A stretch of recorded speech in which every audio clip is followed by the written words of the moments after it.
when you start thinking, I don't have anything to feel good about right now. I don't have anything to be proud of right now. I just want you to look at the devil some this week when he's telling you you don't have anything and you are not anything. And just only you and the devil will know what this means. Say, it's still $1 million. It's still $1 million. One time, come on, y'all better help me preach. I will preach through the Super Bowl if you don't start.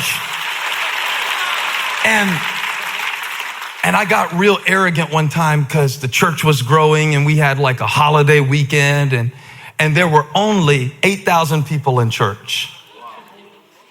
Only 8,000 people in church. And one staff member showed me my $1 million. Said, how many people lived in the town you grew up in? It was 6,000. 6,000.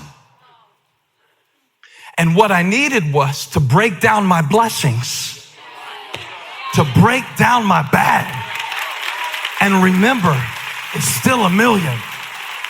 Like, here's what I mean. If God never does anything else for me, he has been so good to me. Let me explain it to you. He canceled my sins. He did not treat me as my sins deserve. No, I'm serious. He gave me a purpose for living. He gave me a hope. He called me. He brought me into the kingdom. He put a crown on me. He gave me 750 million breaths, and I ought to use a few to thank him while I still can. You ought to thank him right now for your $1 million. You ought to thank him right now for your bag. You ought to thank him right now for your blessing.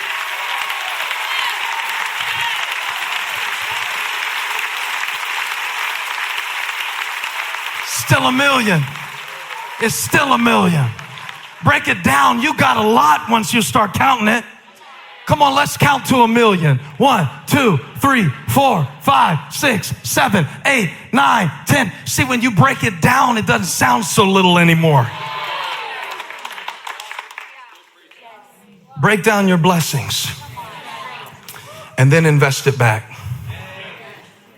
Flip the bag. Flip the bag. 1 becomes 2. 2 becomes 4. See, I found this out, man. Now, we don't have time to do the illustration, but would you rather have $1 million today or a penny today, but I'm going to double it every day for 30 days? So I asked Graham last night. You just know that because it obviously is connected to the illustration because they said a penny. But Graham is 12, so I asked him the question. He thought for a minute. First thing he said, is this a real offer or is this hypothetical? Because how much do I need to think about this? Put it on calculator, put it on calculator. So if we do it, and you can probably imagine, the first day that we double it is still not gonna be much. It's still gonna be like significantly less than $1 million. It's gonna be 2 cents. Put on, give it to me, give it to me. I know we don't really have time, but if you just double it, 0.01 times 2. I did that right? Okay. Times 2, count for me, that's 4 times 2 times 2 times 2 times 2 times 2 times 2 times 2. Now it's still only $10.24. But what if you double it and keep doubling it? All discipleship is doubling. All we can do as parents is try to double the values that we think are important imperfectly as we model them before our kids and apologize when we think they're wrong and just try to invest something that has been invested in us. All my mom did raising me was try to take what she had and apply it toward what she saw. And I'll be honest with you, it wasn't much. She would set aside like $15 every week to send me over to Jack Cribb's garage to learn guitar. Before that, my dad would cut Harold Staley's hair to get him to give me a guitar lesson. Because I think at that point it was hard for them to afford the lesson, so it was an exchange. And then my mom dipped pine cones and sold them around holidays, dipped them in scented wax, and then she would sell that, put that money aside, drive me to Jack Cribb's. Jack Cribb's garage, he would sit on the freezer for the lesson, and you would get the chair. It was a really high class operation there. But that was a good man who taught me beach music. I didn't want to learn beach music, but beach music set the foundation for punk rock. I didn't learn a lot of chords. To this day, I don't know a lot of music theory. I know a little bit, but it's not how many chords you know. It's not how many bags you have. It's not how much education you have. It really isn't. It really isn't. I mean, I promise you, there are educated fools and there are brilliant idiots.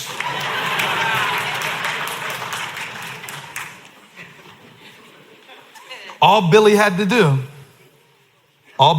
because now I've written songs now that God has graced, because one way you flip the bag is you collaborate. And my favorite collaborator in the world is Chris Brown. There's nobody creatively, Beth, that I would rather collaborate with than Chris.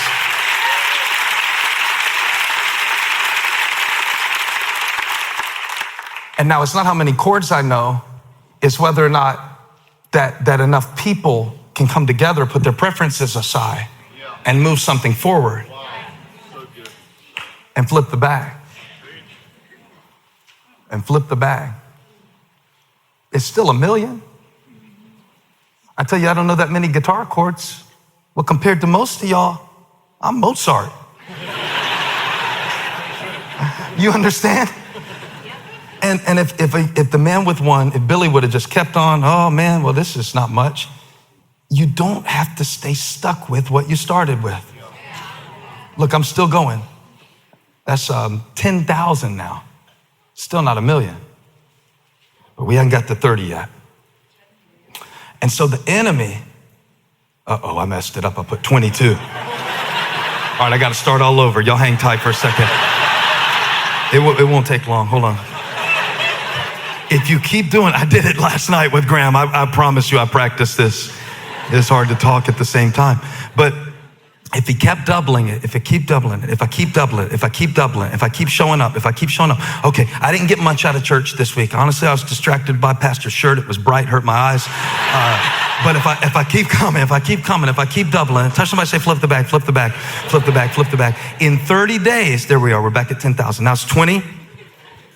Now it's 41. Oh, now it's getting interesting, because now I see we started 2 services so we could start 2 campuses. This is not a church growth seminar. I'm trying to get you to think about the time you have, the talent you have, the treasure you have, the friendships you have, the skills you have. Double. We're almost there. We're almost there. If you would have took the penny, you could have had $5,368,709.12. And you're like, you can keep the change. No, don't keep it. Don't give the, what? Flip it. You saw what we could do with 1 if we take 12 and do that 30 days. So now, do not allow the devil to diminish the gift God gave you. Do not allow the devil to tell you your best years are behind you. I came to declare your blessed days are still up ahead. Flip that bag. Flip that bag. In the name of Jesus, it is not nothing. It is more than enough. There is a gift inside of you that man did not deposit. It came from the Master. Y'all aren't shouting like people who just found out I've got something eternal down inside of me. So he said, flip the bag. Starts with your belief about God. BAG. belief about God. Until you flip that, you will always operate in fear like Billy instead of faith like Freddie. You will always hide what God gave you. The way that the text ends where you were like, oh, that doesn't sound like my loving, good father. Throw him out, gnashing of teeth. That was his experience of the master that was based on his perception that was not rooted in reality. Do you know how I know? Here's how I know.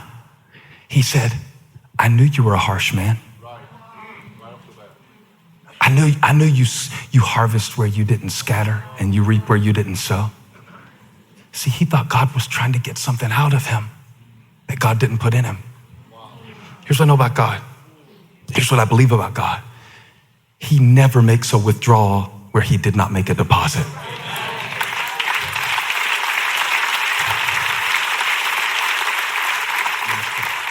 So the proof of God's power and presence and provision in your life is the demand. The demand proves the deposit. It shows you that he trusted you with something. He trusted you with something. I want to trust God, but I got to start understanding he trusted me. Just like you trusted me with your time today by being here, and I take that very seriously, God trusted you with something. How seriously do you take it? God trusted us with a church and it could have stayed one service. Wouldn't have bothered me much. When I had that dream and I was seeing the church small again, I was like, God, that was fun. It wasn't complicated. I mean, honestly, like, if we didn't double the church, what bothers me about it is you wouldn't be here. And I don't know what you've received through this ministry, but I know it started with a bag. It started with a belief about God. It starts with a belief about your gift. You know, the biggest flip in the passage is just to see like that all three of them received something, to see it as a gift. So where the enemy comes and goes, hey man, that's not enough time to do that. A lot of us, we don't spend time with God because we keep waiting on a week. You might have to catch some time with God in the car, okay? You might have to turn off, I'm gonna personalize this message to me, Sirius XM satellite radio, channel 34, Lithium, where they play the 90s music that God likes, but turn off the worship music. And sometimes you'd be like, this is all the time I'm gonna have today to breathe. When I was in college, I remember I used to go in the bathroom sometimes between classes and just go in like a stall and just try to take 3 to 5 minutes because I wasn't a morning person, so I'll sleep right up to class and I didn't get my time with God then. So then the devil would be like, oh, you didn't spend time with God. He's not gonna bless you today. I'd be like, I'll meet God in the bathroom. God will meet me right in there in that stall. And so to stay in a scarcity mindset is the enemy's objective, to get you to think about all the things that other people have. And to be honest with you, it's gonna go psychological as well.